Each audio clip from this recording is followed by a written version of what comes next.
Yep. Yeah. Jerome, can you just talk a little bit about, how hard you push these guys in every game of the series and took them as far as you can? Well, I think we left everything we had out there. Going into the series, I think no one had us really being like that hard to play against. We kind of 3 overtime loss against those teams out of 4 games. I think we kind of did pretty good for ourselves. We knew they were a big offensive team, and just tough to win a game when you allow five goals every game. Just the way it turns out, just like the way we wanted to, we're 4-4. We kind of wanted to, actually win the series, but at least get a few games in. When you talk about that, how tough is it? You push them to overtime 3 times. Every game you've got the lead in the third period, but no victories to show for it in the end.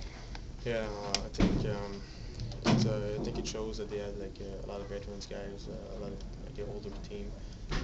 There's a few guys in our team coming out right from junior and college. Just you can't buy experience. I think it just come along with the years. I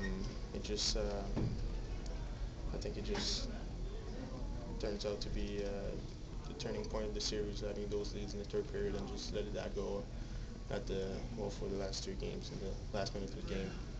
I think a lot of guys in the room learned from it. We got from experience from those games, from those series, and I think it's just going to show for the next couple of years for those guys. I know it's hard to do it now, but can you talk about what this season meant and what you guys accomplished? Because obviously tonight's loss doesn't take away from the fact that you won a playoff series by a sweep, and you guys were a playoff team as well. Yeah. Well, I think the main goal for our team this year was not to repeat what we had last year.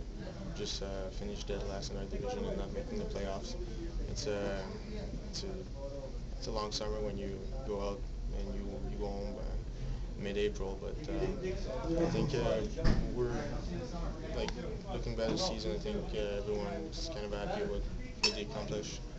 Finished second, behind the best team in the league, Hershey, and then losing against them in the second round. We would have wished to, like I said, having a few games in and maybe go back to Hershey and battle some more against them. But I think we don't have to be ashamed of ourselves. I think we left everything on the ice, and